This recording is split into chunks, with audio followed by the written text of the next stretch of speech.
entendemos por patriotismo?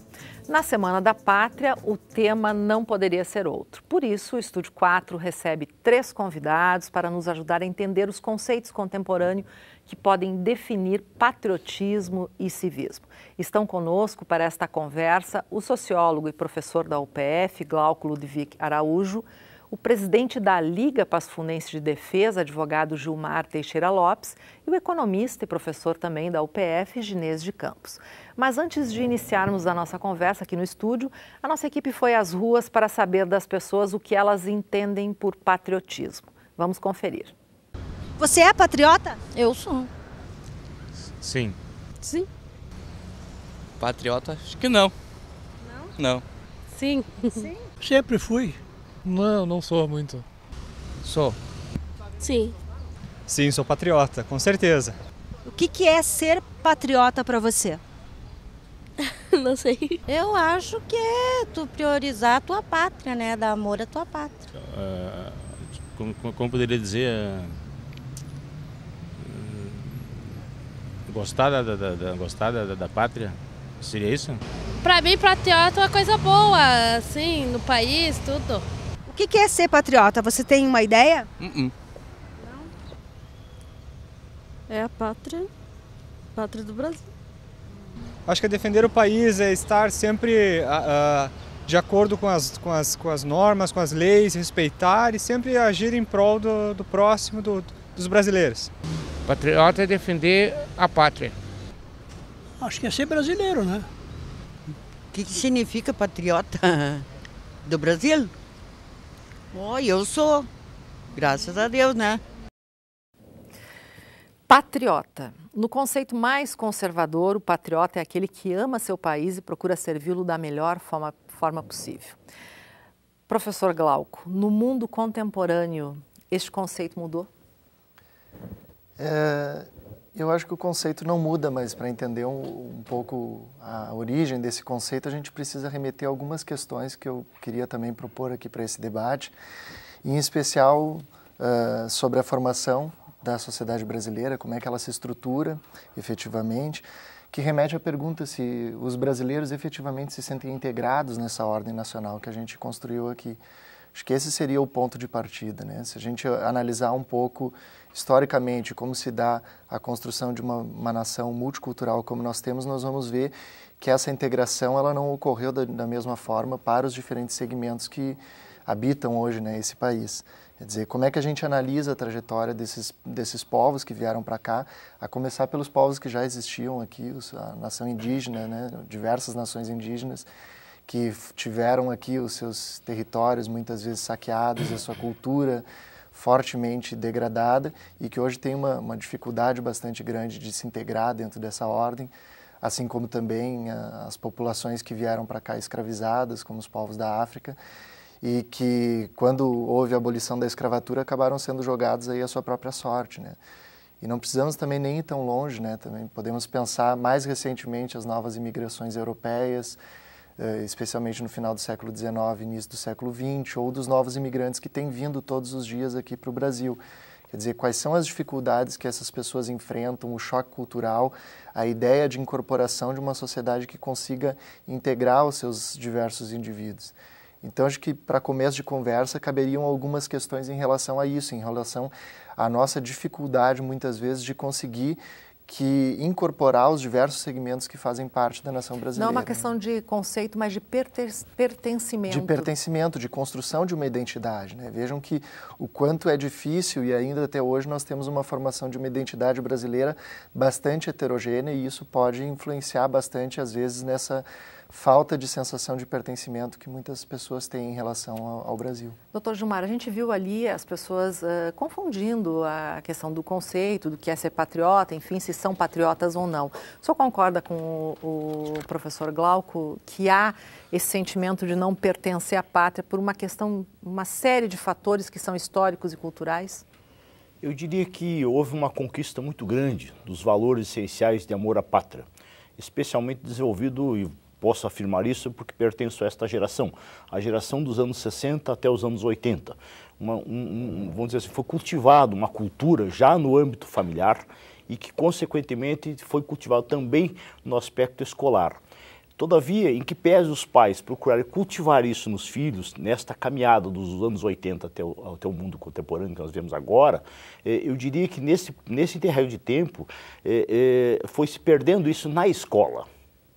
Ou seja, os pais trabalham com a ideia, mas a escola abandonou este propósito de proporcionar essa reflexão acerca dos valores essenciais de amor à pátria. E eu entendo que é este o momento que se perdeu exatamente a situação de desenvolvimento de civismo, de patriotismo, e por isso a geração atual pouco ou quase nada conhece. E esta é a nossa árdua missão em nome da Liga da Defesa Nacional, é desenvolver isso nas escolas. Por isso, aquelas escolas que cultivam esses valores, nós, da Liga da Defesa Nacional, estamos, evidentemente, valorizando e homenageando-as a cada período de Semana da Pátria. Antes de a gente entrar nessa questão escolar, que eu acho que é bem polêmica também, professor Ginias, suas considerações iniciais a respeito do nosso tempo. De fato, o que o professor Glauco coloca é importante considerar, né, os aspectos socio-históricos, né, da construção da identidade nacional e, consequentemente, desse sentimento patriótico. Na realidade, outros países tiveram também, como é o caso, por exemplo, dos Estados Unidos, né, de certa forma, a mesma lógica de ocupação territorial. Né? Lá estavam os indígenas, há um processo também de integração escravocrata dos negros, enfim. Quer dizer, mais ou menos similar o que aconteceu com o Brasil. No entanto, quando a gente estabelece uma análise comparativa, a gente percebe que nos Estados Unidos, por exemplo, eu estou tomando isso como referência, o sentimento patriótico é muito mais aflorado do que no Brasil. Então eu iria inserir outros elementos importantes de uma grande confusão que geralmente as pessoas fazem entre Estado, governo e nação. Né? Então é dessa dificuldade de perceber que são, eu diria assim, contextos e situações e instâncias distintas que fazem com que, por exemplo, a maioria das pessoas confunda patriotismo e relacione isso à forma de gestão do governo. Ou com política partidária, por exemplo. Ou política partidária. Né? O que a gente percebe no Brasil, talvez em alguns momentos um pouco ufanistas, é o sentimento de patriotismo muito ligado a eventos esportivos. Né? É o caso da Copa, é o caso das Olimpíadas, recentemente. Agora nas eliminatórias, né? Sim. Desde que, evidentemente, os resultados da seleção sejam favoráveis. Né? Então, há um afloramento desse sentimento, né, ligado a esses eventos de natureza esportiva. Mas eu vinculo o patriotismo à ideia de cidadania. Eu não consigo imaginar a cidadania política, participativa, desvinculada da noção de patriotismo. Né? E, de alguma forma, as pessoas automaticamente substituíram, digamos, os termos patriotismo por cidadania, sem se dar conta de que essa substituição de certa forma, ocorreu. Porque o patriotismo está muito vinculado a esse sentimento de amor, de afeição, né, de doação de si mesmo, em torno de uma determinada causa. Muitos até confundem patriotismo com nacionalismo, o que, de certa forma, são sentimentos distintos. Né? Você pode ter um patriotismo aflorado em regimes conservadores de direita, como também em regimes conservadores, autoritários de esquerda. Né? O patriotismo tem a sua dimensão ideológica. Né? No caso do Brasil, por exemplo, esse sentimento patriótico foi muito influenciado na época da ditadura por conta de uma posição ideológica daquele governo, né, de oposição à ameaça comunista. A própria disciplina de OSPB, todos nós vamos lembrar aqui, Organização Moral Social e Política também. Brasileira e a antiga Moral e Cívica, que resgatavam e se trabalhavam os conteúdos de valorização dos símbolos, do hino nacional, enfim, né, tudo ligado, portanto, à noção de patriotismo, tinha elementos ideológicos de oposição à ameaça comunista, né, nos anos 70, e isso era em toda a América Latina. Né? Consequentemente, com o processo de democratização, essa disciplina perdeu o seu significado. Até porque a crítica que se fez a ela, né, foi muito mais ideológica, o papel ideológico que essa disciplina exercia, né, e acabou se jogando a disciplina fora e não colocando absolutamente nada no lugar que pudesse trabalhar esses conceitos. Hoje, uma grande parte de uma geração cresce sem conhecer os símbolos nacionais, né? Há um completo desconhecimento disso e, evidentemente, o próprio comprometimento, né? Havia, por exemplo, né, uma prática muito comum nas escolas, que era iniciar as aulas antes você cantava o hino nacional. Né? Você deve lembrar disso, né, Glauco? Algumas escolas públicas faziam isso. Né? Então, de certa forma, isso acabava estimulando, criando essa consciência patriótica, né? E que a escola, obviamente, que tinha um papel importante nesse aspecto, acabou, digamos assim, desconsiderando na sua prática cotidiana, pedagógica, enfim. E qual é o papel da escola, então, nesse processo, professor Glauco? É que eu vejo que a escola, ela também, quer dizer, as coisas não estão descoladas, né? O ensino de valores que são próprios de uma sociedade, de todos os... O ensino, por exemplo, de disciplinas como a sociologia e a filosofia, né? Quer dizer, durante muito tempo se trabalhou essa oposição e isso acabou significando a retirada dos currículos escolares dessas disciplinas para a substituição pela OSPB, né? E depois, com o retorno dessa disciplina bem recentemente, já nos anos 2000, né? Por volta de 2008, ainda não se conseguiu ter uma capacitação necessária para os professores que estão lidando com essas áreas conseguirem vincular uma série de temas que estão candentes na sociedade brasileira, né? Bom, algumas questões até de preparação dos profissionais, as escolas ainda não conseguem contratar professores que tenham formação na área, né? O número de concursos públicos também é bem restrito. Mas eu diria que, contemporaneamente, o papel, quer dizer, de pensar as questões de identidade nacional, de cultura, de patriotismo, ele estaria vinculado a disciplinas como sociologia e filosofia. E por isso que eu acho que... Disciplinas que já estão contempladas no currículo. Que estão contempladas no currículo e que cabe a gente discutir exatamente o que elas deveriam, quais os temas que elas deveriam tratar, né? E, nesse sentido, eu vejo como bastante temerário, né, propostas que tentam cercear o exercício de disciplinas como essa, né, como projetos que estão em tramitação no Congresso Nacional. Projetos, inclusive, que defendem a escola sem partido. Exato, que uma coisa que se confunde, né, uma escola sem partido não significa necessariamente uma escola sem política. E o ensino da política, dos direitos que você tem enquanto cidadão é fundamental para que a pessoa possa exercer a sua autonomia depois, né? E isso acaba sendo uma das questões que hoje a escola não tem tratado ou tem tratado pouco a contento. Né? Professor Genês. Eu diria, eu acho que vinculando ao momento atual, né, nós estamos vivendo talvez a maior crise fiscal da nossa história. Né? Ou seja, o Estado, o aparato estatal está literalmente quebrado do ponto de vista das suas finanças públicas.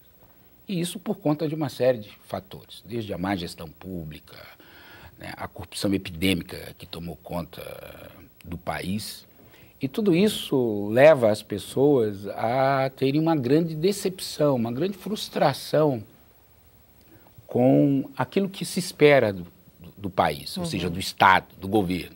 Há uma vinculação, né, daquilo que se espera do ponto de vista das demandas que a sociedade deseja serem atendidas, como educação, saúde, segurança.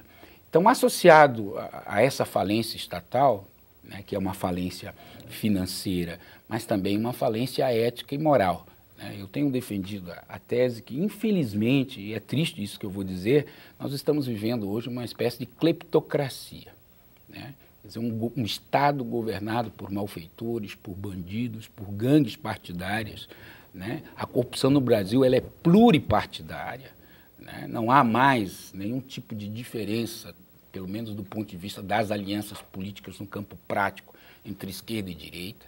Né? Na realidade, o que se vê hoje não é projetos políticos, sejam eles de esquerda, que defendem uma maior intervenção do Estado, com políticas públicas de inclusão social, ou um projeto do Estado mínimo, do projeto neoliberal, do Estado mais enxuto, enfim.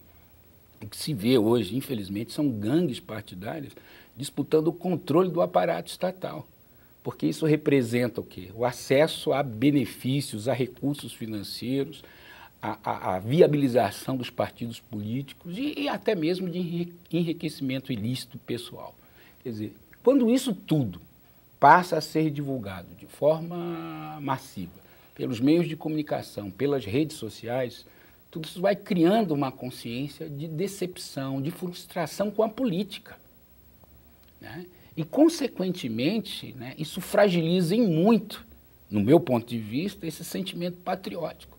Talvez o maior indicador disso seja o desejo de milhares e milhares de brasileiros de ir embora. Muitos, né, recentemente foi feita uma pesquisa, né, de milhares e milhares de brasileiros que estão indo embora do país. É um sentimento de descrédito, as de pessoas não acreditam de no frustração, né?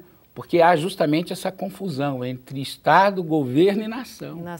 Né? E o sentimento de cidadania e patriotismo que é fragilizado nesse contexto. Professor, eu vou lhe interromper, a gente vai fazer um intervalo e já retorna para mais conversa aqui no nosso Estúdio 4 dessa semana.